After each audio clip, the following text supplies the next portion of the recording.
अस्सलामुअलैकुम, क्या हाल है? ठीक ठाक। आज हम पढ़ेंगे मीडियल क्रेनियल फोसा। ये मीडियल क्रेनियल फोसा आपके स्टार्ट होता है lesser wing of the sphenoid bone से लेके पीछे आपका ये petrous part of the temporal bone. Temporal bone के कितने पार्ट्स है? स्केमस पार्ट है, पेट्रस पार्ट है, मेस्टॉइड है, स्टीलेट प्रोसेस, ये सारे टेम्पोरल बोन के पार्ट्स हैं। तो सबसे पहले हम इसकी इंटीरियर से शुरू करते हैं। इंटीरियर के अंदर आपको सबसे पहले ये एक कैनाल नज़र आ रहा है जो आपका लेसर विंग के मीडियल साइड पे, सही है। ये आपका कैनाल, इसको हम कहते हैं ऑप्टिक कैनाल। ऑप्टिक कैनाल क्या आप ट्रांसमिट करते हैं? ऑप्टिक कैनाल आपकी ऑप्टिक नर्व के साथ साथ ये आपके ऑप्टिक कैनाल एक आर्टरी को करता है जिसे हम कहते हैं ऑप्थेमेलिक आर्टरी। ऑप्थेमेलिक आर्टरी खुद किसकी ब्रांच है? वो इंटरनल कैरोटिड आर्टरी की ब्रांच है। ऑप्टिक कैनाल ये आपको ट्रांसमिट करता है। उसके अगर आप पोस्टीरियर पे देखें तो ये आपको एक स्लिट लाइक ओपनिंग नज़र आ रही है। स्लिट लाइक ओपनिंग किसके दरमियान है? लेसर विंग और greater wing of the sphenoid bone के दरमियान में स्लिट लाइक ओपनिंग है। इसका जो नाम है, इसके नाम को कहते हैं सुपीरियर ऑर्बिटल फिशर। यानी ऑर्बिटल रीजन के अंदर दो फिशर्स होते थे, एक सुपीरियर और इन्फीरियर। जो सुपीरियर ऑर्बिटल फिशर है वो कैसे बनता है? वो आपका बनता है लेसर विंग और ग्रेटर विंग के दरमियान एक स्लिट लाइक ओपनिंग होती है। अच्छा, अभी इस ओपनिंग से क्या क्या पास आउट होता है? इस ओपनिंग से आपकी लेक्रिमल नर्व है, फ्रंटल नर्व है और इसके साथ होती है नेज़ोसिलरी नर्व। ये तीनों ब्रांचेस हैं आपकी ophthalmic division of the trigeminal nerve. यानी 5वीं आपकी क्रेनियल नर्व है, उसकी जो फर्स्ट डिवीज़न है जिसको हम ऑप्थेमेलिक डिवीज़न कहते हैं। ऑप्थेमेलिक डिवीज़न की 3 ब्रांचेस हैं, नेज़ोसिलरी नर्व है, लेक्रिमल नर्व और फ्रंटल नर्व। तीनों यहीं से गुजरती हैं। सही, कहाँ से? सुपीरियर ऑर्बिटल फिशर से। और क्या क्या गुजरता है यहाँ से? आपकी तीसरी क्रेनियल नर्व वो है आपकी ओक्यूलर मोटर, चौथी क्रेनियल नर्व जो आपकी ट्रोक्युलर नर्व है, और 5वीं आपकी क्रेनियल नर्व, और 5वीं का सिर्फ ऑप्थेमेलिक डिवीजन गुजरती है 5वीं क्रेनियल नर्व की, और छठी आपकी एब्ड्यूसन नर्व भी यहीं से गुजरती है, और सुपीरियर ऑप्थेमेलिक वीन भी यहीं से गुजरती है। सही है, ये आपका सुपीरियर ऑर्बिटल फिशर जो आपके मीडियल लेटरल या posterior to the optic canal. अच्छा, जो आपका सुपीरियर ऑर्बिटल के जो मीडियल एंड है उसके अगर आप लेट बिहाइंड पे देखेंगे तो आपको ये एक और फोरामेना नज़र आ रहा है। इस फोरामेना को कहते हैं फोरामेनम ऑफ राउंड टेंडम। अब फोरामेन राउंड टेंडम की एक बात हमने वहीं पढ़ ली टेरागोपेलेटाइन फोसा के अंदर, वो वहाँ पे सुपीरियर पे आ रहा था, मतलब जो आपकी क्रेनियल कैविटी के साथ उसका कनेक्शन बना रहा था। तो यहाँ पे ये क्या कर रहा है? यहाँ पे ये आपका टेरागोपेलेटाइन फोसा के साथ आपका कनेक्शन बना रहा है। कौन सा? Foramen of round tandem. Foramen of round tandem ये कहाँ होता है? ये आपका होता है greater wing of the sphenoid. ये आपका ग्रेटर विंग है। सही, ग्रेटर विंग ऑफ स्फीनॉइड के अंदर होता है। तो वो ये क्या ये पास करता था maxillary division of the trigeminal nerve. And trigeminal nerve किसकी वो है? ये आपकी सेकंड डिवीजन है। जो आपकी मैक्सिलरी जो नर्व है, मैक्सिलरी डिवीजन है, वो किसकी डिवीजन है? Second division of the trigeminal nerve. जो आपकी 5वीं क्रेनियल नर्व है वो यहाँ से क्रेनियम से क्रेनियल कैविटी से निकल के आगे कहाँ जाती है? टेरागोपेलेटाइन फोसा के अंदर। इसके और लेटरल पे आएंगे ग्रेटर विंग और स्फीनॉइड। एक और फोरामेना आपको नज़र आ रहा है, लार्ज फोरामेना। सही है, राउंडेड और लार्ज फोरामेना। इसको हम कहते हैं फोरामेना ऑफ ओवेली। ये भी कहाँ पे होता है? ये भी आपका ग्रेटर विंग ऑफ स्फीनॉइड के अंदर होता है। सही है, ये क्या पास आउट कर रहा है? ये आपका पास आउट कर रहा है मैंडिबुलर डिवीजन, जो आपकी थर्ड डिवीजन है ट्राइजेमिनल नर्व की। सही है, और उसके साथ साथ एक नर्व को पास कर रहा है, वो है आपकी लेसर पेट्रोसस नर्व।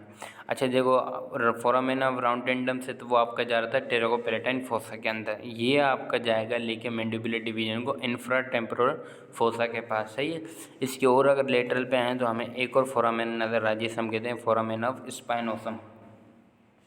फोरामेना स्पाइनोसम भी ये आपका कहाँ है? ये भी आपका है greater wing of the sphenoid के अंदर। ये क्या करता है? ये आपका मिडल मेनिंजियल आर्टरी लेके आ रहा है। वो दोनों लेके जा रहे थे दोनों फोरामेना, और ये वाला फोरामेना लेके आ रहा है। कहाँ से लेके आ रहा है? ये आपका इंफ्रा टेम्पोरल फोसा से लेके cranial cavity, middle meningeal artery. अब मिडल मेनिंजियल आर्टरी से देखें आप, यहाँ पे आपको ग्रूव नज़र आ रहा है। एक ये ग्रूव अपवर्ड की तरफ जा रहा है, दूसरा ग्रूव ये पीछे आ रहा है। मिडल मेनिंजियल आर्टरी आपकी ऐसे अपवर्ड जा रही है, यहाँ पे दोनों की डिवीजन हो रही है। मिडल मेनिंजियल आर्टरी की डिवीजन होती है एंटीरियर के अंदर और ये आपकी पोस्टीरियर के अंदर। ये आपको राउंडेड डॉटेड नज़र आ रहे हैं। सही है, ये आपकी एंटीरियर, ये आपकी पोस्टीरियर। एंटीरियर डिवीजन आपकी और आगे जाते हैं, यहाँ पे एक टीरोइन पॉइंट बनता है। इस पॉइंट को कहते हैं टीरोइन। टीरोइन कैसे बनता है? Anterior inferior of the parietal bone, frontal bone of the greater wing of the sphenoid के दरमियान बनता है। यहाँ पे इसकी इंटीरियर की और डिवीज़न होती हैं, एक जाती है आपकी फॉरवर्ड में, एक जा रही है आपकी बैकवर्ड, बैकवर्ड से ऊपर होके कहाँ पे पैराइटल बोन में। जो आपकी पोस्टीरियर डिवीजन थी वो भी आपकी बैकवर्ड और अपवर्ड जा रही है, स्क्वेमस पार्ट में आ रही है टेम्पोरल बोन के बाद, फिर वो जा रही है पैराइटल बोन के अंदर। ये आपको होगा मिडल मेनिंजेस आर्टरी, जो कौन से फोरामेना से आ रही है, फोरामेना ऑफ ओवेली से आ रही है। इसके साथ पढ़ते हैं एक और फोरामेना हमें यहाँ नज़र आ रहा है apex of the Petros bone के ऊपर, इसको हम कहते हैं फोरामेना ऑफ लेसरम। फोरामेना ऑफ लेसरम के बारे में हमने इन्फीरियर के अंदर inferior view of the skull में भी पढ़ा था। यहाँ पे ये कहता है फोरामेना जो लेसरम है ये आपका ये ओवरऑल लाइफ क्लोज होता है, लेकिन इसके यानी इसके इंफीरियर साइड पे कुछ ओपनिंग्स होती हैं जो आपकी स्मॉल वेसल को पास आउट करती हैं। इसके साइड पे हमें एक और डीप स्ट्रक्चर नज़र आ रहा है, ग्रूव नज़र, इसे हम कहते हैं कैरोटिड कैनाल। सही है, कैरोटिड कैनाल क्या पास आउट करता है, लफ्ज़ से पता चला कि कैरोटिड कैनाल आपकी इंटरनल कैरोटिड आर्टरी को पास आउट करेगा।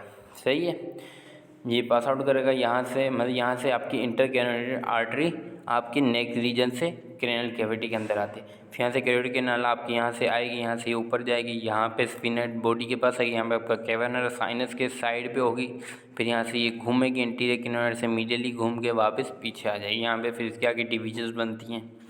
सही है, इसके बाद अगर हम देखें तो ये फोरामेना ऑफ लेसरम के साथ यहाँ पे एक इम्प्रेशन है, इसको हम कहते हैं ट्राइजेमिनल इम्प्रेशन। ट्राइजेमिनल इम्प्रेशन क्यों कहते हैं कि यहाँ पे ट्राइजेमिनल गेंगलियान बनता है, ट्राइजेमिनल गेंगलियान से फिर आपके तीनों डिवीजन्स निकलेंगे।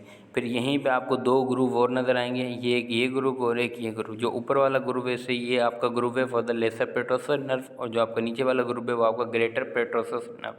जो लेसर पेट्रोसस नर्व है वो कहाँ से आती है, वो आपकी टेम्पेनिक प्लेक्सिस से आती है। जो ग्रेटर पेट्रोसस नर्व है वो आपकी फेशियल नर्व। अच्छा, इसको पेट्रोसस क्यों कहते हैं, क्योंकि ये petrous part of the temporal bone के ऊपर है। अच्छा, यहाँ पे एक और नर्व की फॉर्मेशन होती है, उस हम नर्व उसको कहते हैं नर्व ऑफ द टीरोगाइड कैनाल। अब ये कैसे होती है, जो आपकी ग्रेटर पेट्रोसस नर्व है जो वो आपकी जा रही होती है किसके बाद, ट्राइजेमिनल गेंगलियन जो इंप्रेशन है ट्राइजेमिनल इंप्रेशन के पास जाती है, तो वो फोरामेना लेसरम के अंदर इंटर होती है, वहाँ पे वो एक डीप पेट्रोसस नर्व के साथ मिलती है तो जाके एक नर्व बनाती है, नर्व टू द टीरोगाइड कैनाल बनाती है। और जो आपकी लेसर पेट्रोसस नर्व है वो हमने पढ़ लिया फोरामेना ऑफ ओवेली से होती हुई मैक्सिलरी जो डिवीजन थी उसके साथ वो क्रेनियल कैविटी से बाहर चली जाती है। अब यहाँ पे एक और वो होता है आर्क्यूरेट इमिनेस। ये आपका आर्क्यूरेट इमिनेस, आर्क्यूरेट इमिनेस क्या है, आर्क्यूरेट इमिनेस ये आपका सेमी सर्कुलर कैनाल जो होती हैं मिडल एयर, वो आपकी इंटरनल एयर के अंदर, तो उसकी जो सुपीरियर सेमी सर्कुलर कैनाल वो आपका आर्क्यूरेट इमिनेस बनाती हैं। सही है, उसके बाद टिगमेंट टेम्पनी। टिगमेंट टेम्पनी का आपको पता है ये आपका बोनी पार्ट होता है ऑडिटरी, वो आपका बोनी पार्ट होता है एक्सटर्नल एयर का। सही है, टिगमेंट टेम्पनी की एक ही याद रखें, जो टिगमेंट टेम्पनी आपका पेट्रस पार्ट और स्क्वेमस पार्ट होते हैं टेम्पोरल बोन को ज्वाइन करती है। और इसका दूसरा बात ये याद करनी है आपका मेजर बैरियर है किसके दरमियान, एयर की कैविटी, और अगर एयर की कैविटी में अंदर अगर कोई इन्फेक्शन हो गया तो वो बैरियर प्रोवाइड करेगा किसके दरमियान, क्रेनियम कैविटी और एयर की कैविटी में। इसके बाद अगर हम मीडियन में आते हैं, जो आपका रेज्ड पार्ट है मिडल क्रेनियल कैविटी का, वो आपका ये है स्फीनाइड, बॉडी ऑफ द स्फीनाइड। अगर इसके इंटीरियर पे देखेंगे तो यहाँ पे एक उभरी हुई चीज़ यानी प्रोजेक्टेड चीज़, उसे हम कहते हैं सल्कस चियाज़मेटिक। अब सल्कस चियाज़मेटिक क्यों कहते हैं, क्योंकि यहाँ पे ऑप्टिक चियाज़्मा बनता है। इसके पोस्टीरियर पे आपको फिर एक और नज़र आ रहा है यानी एलिवेटेड चीज़, उसे हम कहते हैं ट्यूबरकल सेली कहते हैं। सही है, ट्यूबरकल सेली के इनके दरमियान में एक डीप डिप्रेशन जिसे हम कहते हैं सेला टर्शिया कहते हैं। ये सेला टर्शिया, ये सेला टर्शिया की इंपॉर्टेंस यही है कि यहाँ पे आपकी पिट्यूटरी ग्लैंड होता है, और पिट्यूटरी ग्लैंड सही है यहाँ पे, तो उसके ऊपर पिट्यूटरी ग्लैंड, और पिट्यूटरी ग्लैंड ये सेला टर्शिया के पीछे एक और ये एलिवेटेड चीज़ है पोस्टीरियर पे, उसे हम कहते हैं डोर्सम सेली। डोर्सम सेली के दो एंड्स के ऊपर पोस्टीरियर क्लीनर प्रोसेस है, जैसे यहाँ पे एंटीरियर क्लीनर प्रोसेस, यहाँ पे इसी तरह पोस्टीरियर क्लीनर प्रोसेस। ये क्या प्रोवाइड करते हैं, ये आपको प्रोवाइड करते हैं fix attachment of the folk सेरिबेरी। अच्छा, यहाँ पे आपकी बॉडी ऑफ स्फीनाइड के बारे में एक और याद रखना है, इसके लेटरल साइड पे क्या होता है, कैवर्नरस साइनस होता है। कैवर्नरस साइनस के लेटरल वाल से क्या क्या कौन कौन से नर्व पास करती हैं, थर्ड करती है, फोर्थ नर्व करती है, और फिफ्थ नर्व की थमेरिक और दी मैक्सिलरी डिवीजन पास करती है। और इंटरनल कैरोटिड आर्टरी और जो आपकी एब्ड्यूसेंट नर्व है वो कैवर्नरस साइनस के अंदर से होती हुई जाती है। वीडियो देखने का शुक्रिया।